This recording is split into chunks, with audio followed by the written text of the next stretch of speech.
And who says we need tomato paste to make jollof rice all the time? Guys, come on board with me as I show you how to make this amazing, delicious jollof rice without tomato paste. First, you want to heat your oil and add in your onion. Then you're going to go in with your fresh tomato. Guys, I used strong seeds of fresh tomato for this rice because it is going to be easy to dice it.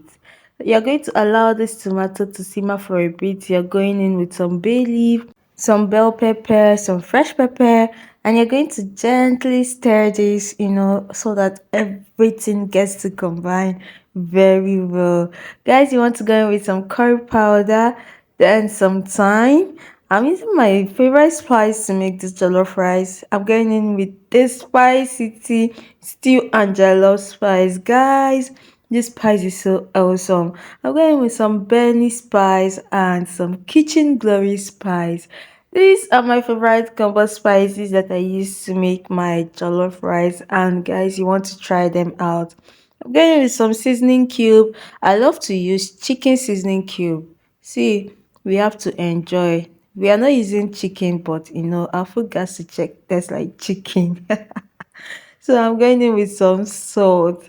I don't have stock water for this jollof rice, so I have to use my spice very well.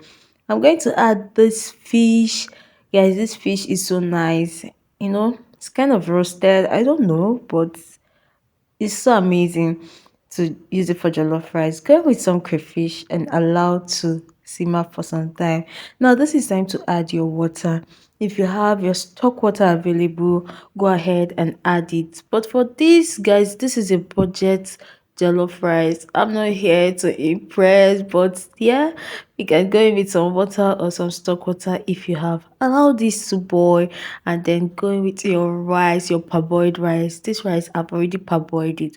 Unfortunately, NEPA decided to take the light and then I had to switch to my gas cooker. So I'm going to gently stir this, so everything is fully combined. I will cover this up and allow to cook on low heat. Low heat, guys, so that your rice gets to absorb all the ingredients. This is time for you to stir this rice. One good thing about using a non-stick pot is that your rice is not going to get burnt. Guys, my rice did not burn, okay? But if you're not using a non-stick pot, allow this to cook on low heat and check on it so that it doesn't get burned. Our rice is ready. This is so delicious. I want to try it out. If you're going to try this out, tell me how it came out and I'll see you in my next video. Bye.